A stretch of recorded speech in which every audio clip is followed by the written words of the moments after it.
Bienvenue à la porte du monde invisible. Paix et bénédiction. Shalom, Hotep, Zola à vous tous, enfants de la terre. Chercheurs de lumière égarés dans la brume de l'existence moderne. Asseyez-vous, prenez place autour du feu sacré de la connaissance. Car ce soir, le voile se déchire et nous allons oser regarder ce que l'homme craint le plus depuis la nuit des temps. Nous allons parler de ce grand voyage que vous appelez la mort et de ce mystère insondable que l'on nomme la réincarnation. Mais attention, ce que vous allez entendre ce soir n'est pas ce que l'on vous raconte dans les livres ou dans les loges de pacotille. Ce n'est pas le lait pour les enfants, c'est la nourriture solide pour les initiés, pour l'élite spirituelle qui cherche non pas le bruit mais la vérité silencieuse. Car dans la tradition, nous ne cherchons pas la foule, nous cherchons l'élite, ceux dont le cœur est prêt à se briser pour laisser passer la lumière. Alors ouvrez vos oreilles spirituelles, car le Mbombok, le gardien, va parler. Beaucoup d'entre vous marchent dans les rues, mangent, rient, font des affaires, sans savoir qu'ils sont déjà morts, sans savoir que le soleil a cessé de prêter sa lumière à la lune. Oui, c'est une image codée, mais je vais vous la décrypter. Dans notre sagesse ancestrale profonde, nous savons que la mort n'est pas un événement subi qui arrive quand le cœur s'arrête. Non, la mort est un processus, une séparation lente et méthodique. Saviez-vous que 30 jours avant que votre corps ne tombe, l'âme, cette étincelle divine, a déjà quitté le navire? 30 jours, une lune entière, où vous n'êtes plus qu'une coquille vide, un corps animé par l'esprit mais déserté par les sens. Vous continuez à aller au travail, à embrasser vos enfants, à conduire votre voiture. Mais dans le monde subtil, votre ombre a déjà disparu. Les initiés le voient, les animaux le sentent. Pourquoi pensez-vous que le chien aboie sans raison apparente? Pourquoi l'oiseau vient-il chanter une mélodie étrange à votre fenêtre? Ils ne chantent pas pour vous divertir. Ils annoncent que votre visage s'est effacé du miroir astral. Ils chantent le départ de la lumière, car la nature ne ment jamais. C'est l'homme qui est devenu sourd. Il est temps de briser une confusion terrible qui règne dans vos esprits. Cette confusion entretenue par les religions importées et les spiritualités mal digérées. Vous confondez l'âme et l'esprit. Et c'est cette ignorance qui vous conduit à dire des inepties comme « j'ai vendu mon âme ». Écoutez-moi bien, il n'y a aucun marabout, aucun sorcier, aucun mystique sur cette terre, aussi puissant soit-il, qui puisse toucher, retenir ou vendre l'âme de quelqu'un. L'âme ne vous appartient pas. Elle est une portion de l'Ilolombi, le principe premier, l'incréé. Elle est le feu pur, inaltérable, intouchable. On ne peut pas salir le soleil avec de la boue, n'est-ce pas? De la même manière, on ne peut pas souiller l'âme, ce que vous pouvez vendre, ce que vous pouvez salir, ce que vous pouvez embrigader dans des bouteilles mystiques ou des pactes obscurs, c'est votre esprit, et la différence est capitale. Pour comprendre cela, visualisez une lampe tempête, ces vieilles lampes que nos grands-mères utilisaient au village. Vous avez le réservoir, vous avez la mèche, vous avez le verre, et vous avez la flamme.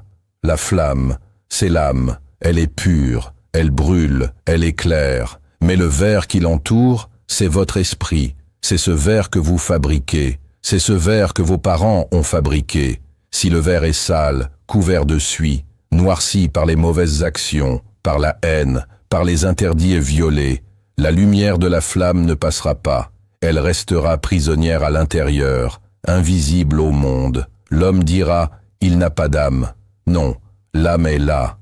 Mais l'esprit est trop sale pour la laisser briller. Et c'est là tout le drame de l'incarnation. L'esprit, mes enfants, est une construction. Il est le fruit de l'union de votre père et de votre mère.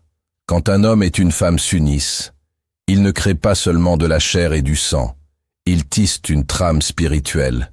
Ils lèguent à l'enfant un esprit vital, qui est le sang, la mémoire biologique, les pulsions, la force de vie, et un esprit intellectuel, qui est l'éducation, les croyances, les peurs, les rituels familiaux, c'est cet esprit-là qui porte le karma, c'est cet esprit-là qui porte les malédictions familiales, c'est cet esprit-là qui revient, qui se réincarne pour payer les dettes, pour nettoyer le verre de la lampe.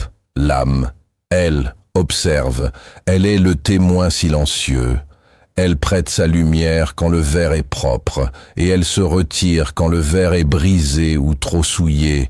C'est pourquoi je vous dis, l'ultime purification, c'est la mort, car la mort brise le verre pour libérer la flamme. Mais si vous n'avez pas travaillé votre esprit de votre vivant, si vous n'avez pas nettoyé vos mémoires, vous reviendrez, encore et encore, avec le même verre sale, dans la même lignée ou ailleurs, jusqu'à ce que vous compreniez.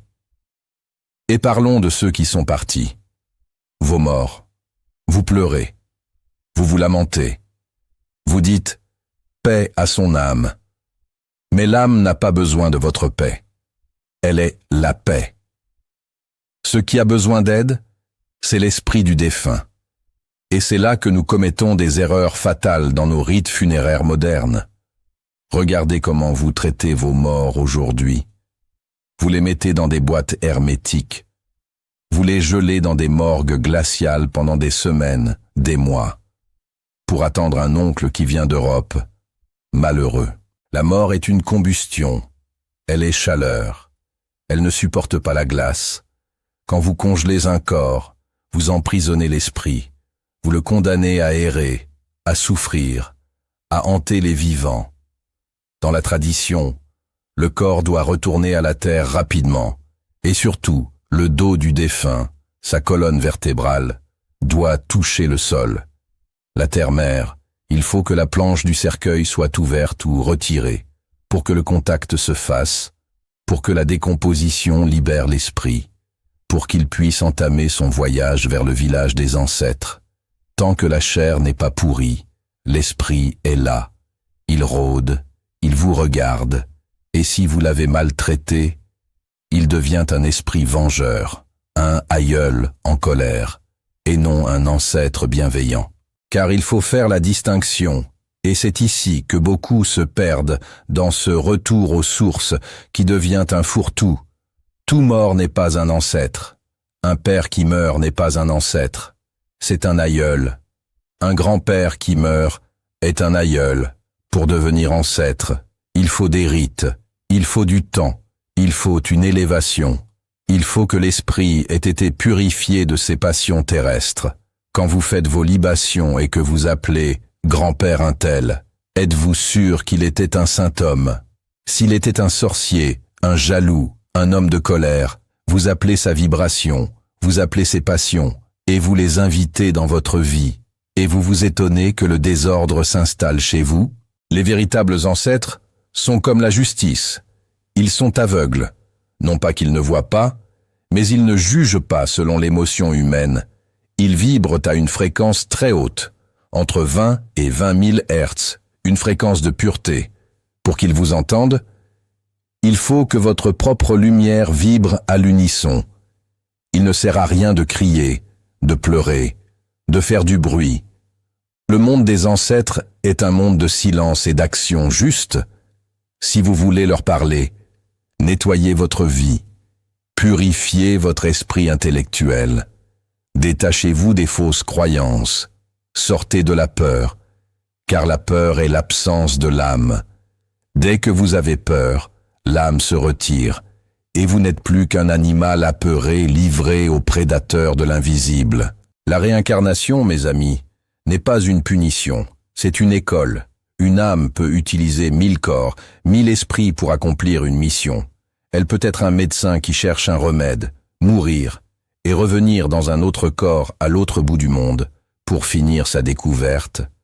L'âme n'a pas de tribu, elle n'a pas de couleur, elle n'a pas de parti politique. Elle cherche la vérité, elle cherche à élever la conscience collective. Alors ne soyez pas orgueilleux de votre petite personne, de vos titres, de votre argent, car tout cela appartient à l'esprit et au corps, et tout cela restera ici. Ce qui compte, ce qui traverse la porte du monde invisible, c'est la qualité de la lumière que vous avez laissé filtrer à travers le verre de votre existence.